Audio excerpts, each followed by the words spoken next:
Proverbios capítulo 3, versículos del 5 al 6. Amén. ¿Qué dice las Escrituras con relación a esto? Dice: fíate de Jehová de todo tu corazón y no te apoyes en tu propia prudencia. Reconócelo en todos tus caminos y Él enderezará tus veredas. Vuelve a leer, por favor. Vuelve a leer, diga: fíate de Jehová de todo tu corazón y no te apoyes en tu propia prudencia. Reconócelo en todos tus caminos y Él enderezará tus veredas. Amén. Y quería simplemente hablar acerca de cómo podemos direccionar nuestra vida, ¿no? Cómo podemos direccionar nuestro destino, y esto solamente lo vamos a poder lograr si tú tienes el secreto para descubrir la dirección de Dios. Tenemos que descubrir la dirección de Dios. Fíjense que la mayor meta de la vida para cualquier ser humano es Dios. Esa debe ser la meta más grande que todos debemos fijar. De pronto alguien dirá: no, mi meta este año va a ser leer las Escrituras. De pronto la meta mía en este año va a ser comprar la casa, gloria a Dios. De pronto la meta para mí este año va a ser cambiar de empleo, me voy a casar, cosas que tienen que ver con la vida, ¿no? Con la vida, esta vida. Pero muy pocas personas en realidad proponen en sí mismas metas que tengan que ver con Dios. Son muy pocas, y por eso muy pocas es que vemos poco éxito también en la gente. La gente no es exitosa, la gente no tiene victoria, no andan no caminan en victoria por eso, porque la meta de su vida no es Dios. Entonces nuestro propósito debe ser descubrir la voluntad de Dios y hacerla. Amén. Tú estás acá porque Dios te puso con un propósito, con una meta para esta vida. Tú no te puedes ir de esta tierra sin haber cumplido esa meta, porque cuando nos presentemos delante de Dios, daremos cuenta a Dios de lo que hicimos con nuestra salvación. Entonces, por eso tenemos que buscar la voluntad de Dios y hacerla. Ahora, la pregunta es: ¿cómo podemos descubrir esa voluntad de Dios? Y sobre todo, ¿cómo podemos llegar a hacerla? Ese es el secreto realmente de la vida de toda persona, ¿cierto? Entonces, fíjense que cuando volvemos al texto de Proverbios capítulo 3, lea conmigo, dice allá que Salomón, quien fue el autor de estas escrituras, dice: fíate de Jehová de todo tu corazón. Salomón le está hablando a su hijo. No sabemos si era Roboam, no sabemos cuál era de los hijos que tenía, le estaba hablando, pero observe que el consejo que le da un padre a un hijo es esto. Hay 5 palabras que encuentro que van a cambiar la vida de su hijo. Número 1, la primera palabra que encontramos en el versículo 5 dice: fíate de Jehová. ¿Cuál es la primera frase? Fíate de Jehová. Fíate de Jehová. La segunda es: no te apoyes.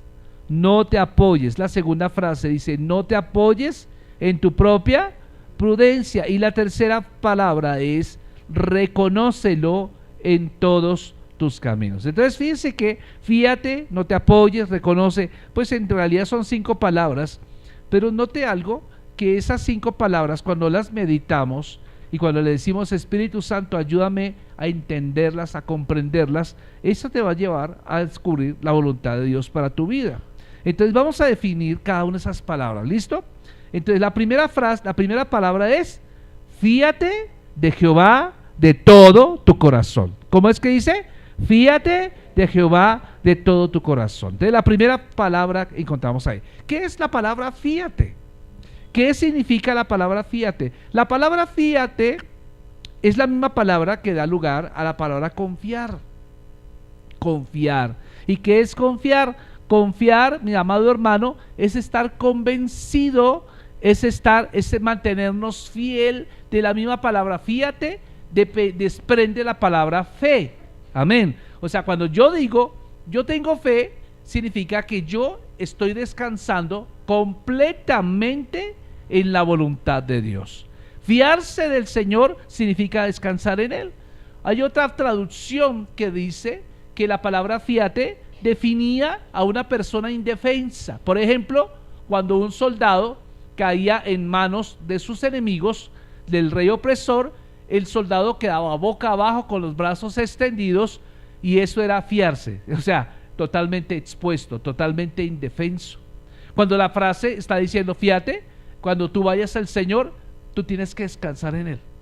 Tú tienes que descansar en Él. No sé cuántos han visto, cuando a un bebé se le enseña a nadar, una de las cosas que se le enseñan a nadar es que el niño aprenda a lanzarse, ¿cierto? Y el niño tiene que aprender a confiar de que el papá o la mamá lo va a recibir en sus brazos. Esa es la primera lucha que tiene un bebé cuando aprende a nadar. ¿Me entiende lo que estoy diciendo?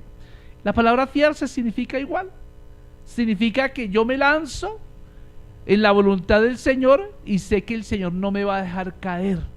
No me va a dejar caer, hermano. No me va a dejar caer.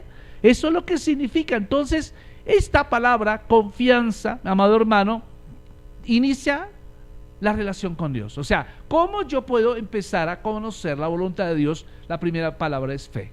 Tenga fe en el Señor. Fíate de Jehová de todo tu corazón. Entonces, vuelvo y repito, ¿confiar qué es? Confiar es creer. ¿Qué es confiar? Creer. ¿Qué es creer? Es tener fe. Y esa es la respuesta, amado hermano, que en una ocasión Pablo y sus compañeros que estaban en prisión le dijeron al carcelero de Filipos. Ellos le dijeron: cree en el Señor Jesús y serás salvo tú y toda tu casa. Amén. ¿Cuántos creen que eso va a ocurrir si usted cree? ¿Cuántos creen en el Señor? Amén. Entonces, note algo interesante, que esa palabra fíate empezó con nosotros. La palabra fíate describe la salvación, por ejemplo. Todos somos salvos porque hemos creído en Cristo. ¿Cuántos creen aquí en Cristo? Usted cree que Él es su Salvador, ¿cierto? Somos justificados pues por la fe, ¿cierto? Somos justificados por la fe. Entonces la gracia hace posible que usted pueda alcanzar la gracia solamente por fiarse del Señor. La gracia, lo hemos explicado muchas veces, es la mano extendida de Dios queriendo salvarte, queriendo bendecirte, queriendo darte lo mejor de Él, pero Él la está ofreciendo, más no te obliga a tomarla. Para que tú puedas tomar lo que Dios está dándote, tú tienes que extender tu propia mano y tomarlo. Amén. Esa mano extendida tuya es lo que llamamos fíate, es fiarse del Señor. Señor, veo que tú me estás entregando salvación, veo que tú me estás dando bendición, entonces yo extiendo la mano para recibir lo que el Señor por gracia me está dando. O sea, la gracia solamente puede ser asequible siempre y cuando tú camines en fe, en fiarte del Señor. Amén, gloria a Dios. Entonces, por eso, cuando tú caminas en fe, entonces vas a darte cuenta que la fe trae una vida eterna que se inicia en el mismo instante en que tú empiezas a tener una relación con el Señor. El evangelista Juan, en el capítulo 3, versículo 36, nos dice cómo es esto. El Señor Jesús hablando allí, ¿cierto? Da un relato. Juan 3:36 dice la Biblia: el que cree en el Hijo, el que cree en el Hijo tiene vida eterna, pero el que rehúsa creer en el Hijo no verá la vida, sino que la ira de Dios está sobre él. Entonces, ¿cuál es el secreto de poder conocer la voluntad de Dios? El Señor nos está diciendo: el secreto está en creer en Jesucristo. Creer en Jesucristo. Por eso el Señor dice: el que cree en el Hijo tiene vida eterna. ¿Cuántos creen en el Hijo acá? ¿Cuántos creen en el Hijo acá? Quiere decir que usted tiene vida eterna. Pero aquí mismo dice: pero si usted no ha decidido no creer en Él, entonces no tiene vida eterna. Por eso vamos a ver algo interesante. Salomón, el autor de este libro de Proverbios, había descubierto que Dios es digno de nuestra confianza. Él, a través de su vida, porque él empezó a reinar sobre los 8 años de edad. ¿Cómo le parece a usted 8 añitos de edad? Y él empezó a reinar. Y fíjese que en ese tiempo él descubrió en quién confiar. ¿En quién podemos confiar? Y la pregunta no la podemos hacer nosotros acá. ¿En quién confías en ti? ¿Tú en quién confías? ¿Tú confías en alguien? Y esa es la pregunta que nos debemos hacer en realidad hoy. ¿En quién estás confiando? Y fíjense que mucha gente confía en cualquier cosa. Usted puede confiar en su cónyuge, usted puede confiar en su jefe, usted puede confiar en un empleo que usted tiene, usted puede confiar, todo el mundo confía en algo. Pero ¿sabe cuál es el problema más tenaz que puede haber? Que muchas veces confiamos más en nosotros mismos que en Dios. Y aquí viene un problema tenaz, porque cuando usted tiene un corazón donde usted dice, no, yo lo puedo hacer solo, yo confío en mis fuerzas, déjeme que yo lo hago, ojo, porque ahí empezó el declive de su vida. Usted no debe confiar en usted siquiera, usted debe confiar es en Dios. ¿Sí? Hay gente que confía en Dios medio corazón con Dios y medio corazón con usted, 50-50, Señor. Entonces, pero aquí no funciona 50-50, porque fíjese que el texto nos está diciendo, vuelva a Proverbios 3, que dice, fíate de Jehová de todo tu corazón. No está diciendo la mitad, no está diciendo que con la mitad de tu corazón confíes en el Señor, ni siquiera con el 99% de tu corazón confíes en el Señor y el 1% en ti. ¿Qué es lo que está diciendo la Biblia? Fíate de Jehová de todo, ¿qué? De todo tu corazón. Fíate de Jehová de todo tu corazón. Ahora note que la siguiente frase que empieza a decir el versículo 5 dice, y no te apoyes en tu propia prudencia. No te apoyes en tu propia prudencia. Y fíjense que los que se conocen, las personas que se ha podido conocerse así no han descubierto que su propia comprensión es una caña rota, que si se apoyan en ella fallará. Nosotros no podemos confiar en nosotros. La psicología moderna dice, cree en ti mismo. La Biblia dice, tú no debes creer en ti mismo, tú debes creer en Cristo. Porque fíjense que el diablo ha sido tan astuto que ha puesto sustitutos que se ven muy buenos para que tú apartes tu vista de Cristo. Entonces una de esas es la psicología moderna, porque la psicología moderna trabaja mucho el autoestima, trabaja mucho el autoego, y entonces la gente pues ya no depende sino de sí misma. Entonces es un sustituto, un bizarro que ha puesto el diablo para que la gente aparte su vista de Cristo y de esa manera nunca lo adoren, ¿me entiende? Entonces, por ejemplo, el mundo maneja mucho eso. Esa es la filosofía del mundo. Entonces, creer que somos autosuficientes, que tú puedes vivir tu propia vida, que tienes tu propia identidad. Pero aquí el Señor lo que está diciendo, no te apoyes en tu propia prudencia, porque algún día vas a fallar. Nuestra comprensión de todas las cosas se limita a nuestra inteligencia o experiencia. Y aquí tú nunca vas a experimentar algo sobrenatural si siempre te estás apoyando en ti mismo. ¿Cuántos quieren ver milagros? Brenda decía, o la pastora decía, ¿cuántos quieren ver milagros? Bueno, Albita, vas a ver milagros. ¿Cuántos van a ver milagros? Es pesado, ¿no es cierto? Pues ¿sabías tú que antes de un milagro hay un problema? Si no, no sería milagro. ¿O no?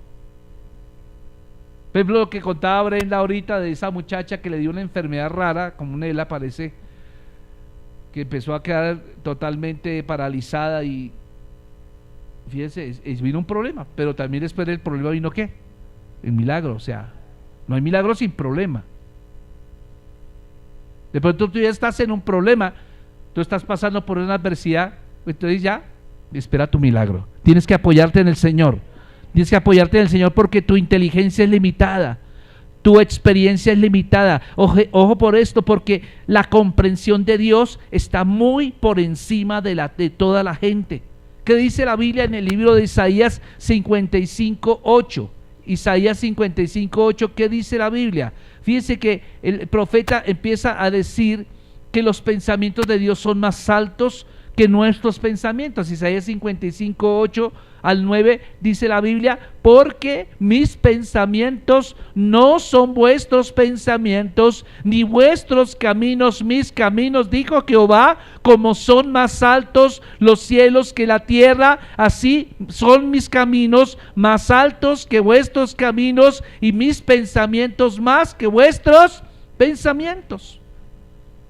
Note algo interesante, la Biblia está diciendo que cuando tú descubres la sabiduría de Dios en las Escrituras, vas a entender que tu fuerza no vale nada. Fíjense que las Escrituras, como lo decía la pastora Martica ahorita, las Escrituras, por ejemplo, hicieron que David, ¿cierto?, que David fuera más sabio que sus maestros. Fíjense, Salmo 119, 99, el Salmo 119, 99 es de autoridad de David, y David dice allá que lo más importante para cualquiera persona que conoce al Señor es contactarse con las Escrituras. Si usted no tiene la Biblia abierta nunca, mi amado hermano, usted nunca va a poder conocer la voluntad de Dios. Entonces, ¿dónde conocemos la voluntad de Dios, hermanos? La conocemos en la Biblia. Amén. Yo felicito a los hermanos que ya terminaron de leer su Biblia en un año. Ayer la terminaron de leer. Con toda sinceridad, ¿quiénes la leyeron este año? Porque solo vi reportes de Rainer y de Alcira.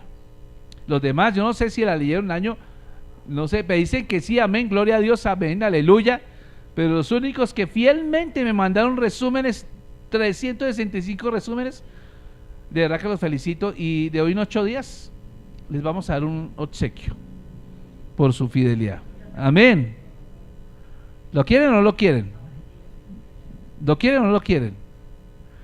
Yo de verdad que me alegra mucho de poder ver que ese progreso que tuvieron. Y un día por lo que salimos de acá como a las 2 de la mañana, llegamos a la casa como a eso de las 2:30. Pues claro, me agarró el sueño y luego tocaba madrugar, venía aquí a la iglesia y a mí se me olvidó mandarles la lectura bíblica y me reclamaron: pastor, hoy no hay lectura de la Biblia. Y yo dije, claro que sí, a mí se me olvidó.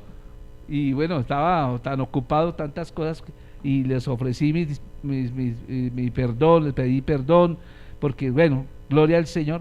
Y entonces fíjense, me alegra mucho por eso. Entonces empezamos a ser sabios cuando leemos la Biblia, hermano. Leamos la Biblia, hermano, con regularidad. Hagamos tiempos con Dios, para que aprendamos a confiar en Dios y para que aprendamos a descubrir cuál es la voluntad del Señor. Entonces fíjense que la voluntad de Dios va a ser solamente descubierta cuando usted lea las Escrituras, cuando usted esas Escrituras la acompañe con oración. No lea la Biblia por leerla, aprendamos a leer la Biblia pero con oración. Por ejemplo, algo que yo siempre enseño es: usted lee un versículo o un capítulo de la Biblia y luego guarda silencio, lo medita, lo vuelve a repasar, y mientras usted lo va repasando le dice: Señor, ¿qué quieres decirme con esto que estoy leyendo? Entonces así es como uno ora escrituralmente. Entonces usted no va a torcer la palabra, sino que al contrario, usted va a hacer lo que la palabra le está diciendo que tiene que hacer. Entonces fíjense que alguien decía que nada que se haga con suficiente oración generará pesar al final. Siempre la oración trae victoria. Siempre la oración trae victoria. Y si usted lo acompaña del estudio de la palabra, con mayor razón. Ahora, la tercera frase que encontramos para encontrar la voluntad de Dios es: reconócelo en todos tus caminos. Ahora vamos a ver, ¿cómo es eso de reconocerlo en todos los caminos? Fíjense que la palabra caminos hace referencia a todas las áreas de tu vida. He escuchado muchas personas que dicen: yo soy cristiano el domingo, pero de lunes a sábado yo no hablo nada de Dios. Y entonces pareciera como que tiene una doble vida, tiene una vida que pareciera como santa y tiene una vida que parece como profana. Entonces de lunes a sábado son profanos y el domingo ponen el vestido de cristianos. ¿Usted qué cree? ¿Eso será la voluntad de Dios? Alguien decía una vez, le decía a un pastor amigo mío, le decía: pastor, hoy me puse la armadura de Dios. El pastor le respondió: ¿y a qué horas te la quitaste, amigo? Tú tienes que mantener con la armadura de Dios siempre puesta. Esta es tu identidad. Eso es lo que te hace a ti diferente a los demás. Entonces, reconocer al Señor en todos los caminos significa una rendición total a Él. Reconócelo, todas las áreas de tu vida. Los caminos significa todas las demás áreas que tú tienes. Por ejemplo, hablemos, por ejemplo, de tu pensamiento. Tus pensamientos, ya te hago una pregunta, ¿están rendidos a Dios? Si tú no rindes tus pensamientos y tus palabras con las cuales tú hablas, entonces vamos a ver que todo lo demás empieza a ir mal. Porque lo primero que el Señor quiere es que tomar control de tus pensamientos y de tus palabras.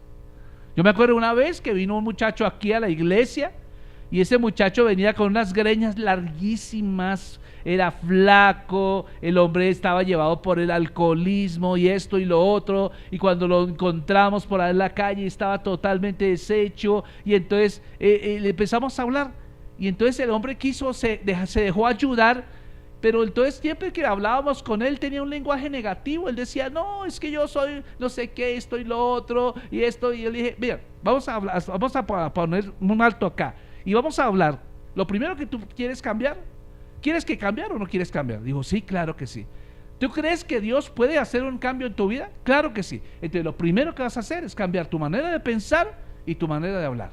Ya deja de hablar como el mundo habla. Tú tienes que hablar con fe, tú tienes que hablar como un hijo amado de Dios. Reconoce al Señor en tus pensamientos. La segunda área que puedo pensar en este momento es reconocer al Señor en el trabajo. Allí donde tú estás, tal vez no hayan cristianos junto contigo, sino que son personas que no tienen temor de Dios. Gente que habla tonterías, gente que habla disparates. Y yo te hago una pregunta, ¿la gente en tu trabajo sabe que tú eres cristiano? ¿Te identificas como cristiano o te da pena hablar como que eres cristiano? Y ahí es donde viene la segunda cosa. La otra es, reconócelo en tu casa. En tu casa, ¿cómo es el ambiente? Hay adoración, hay palabras de fe, hay oración. ¿Me entiende lo que estoy diciendo? Reconoce al Señor, por ejemplo, cuando te vaya bien. ¿Cuánto le va bien y muchas veces no le dan gloria al Señor? ¿Cuántas veces nosotros hemos sido ascendidos de trabajo, nos han dado nos han dado algo?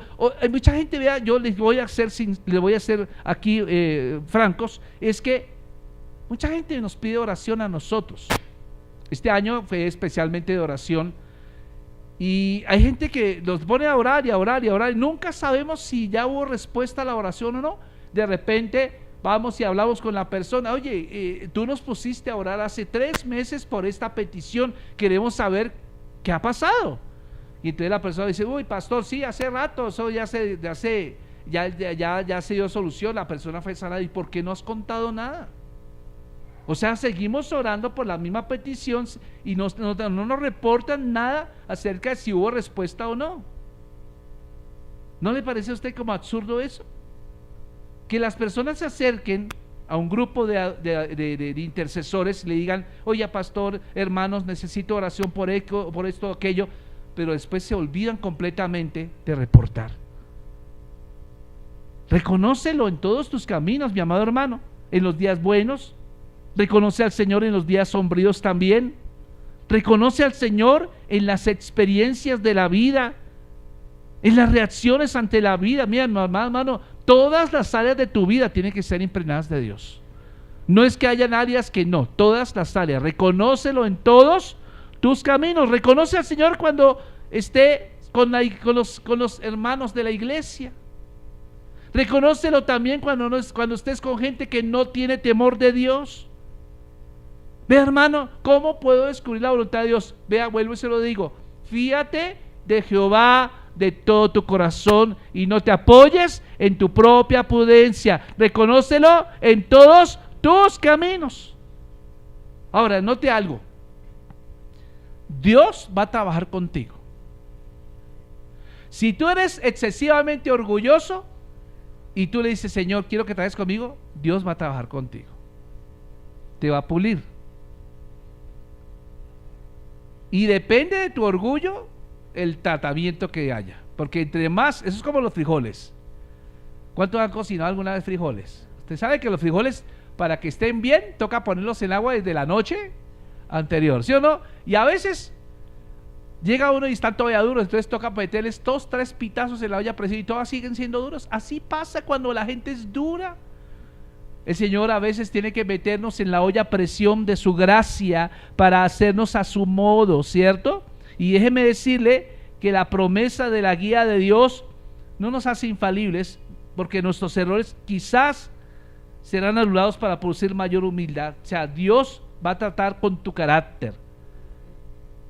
Tú eres una persona que Dios quiere trabajar y Dios te quiere bendecir en este año, pero la única manera de que tú seas bendecido es que tú busques su voluntad.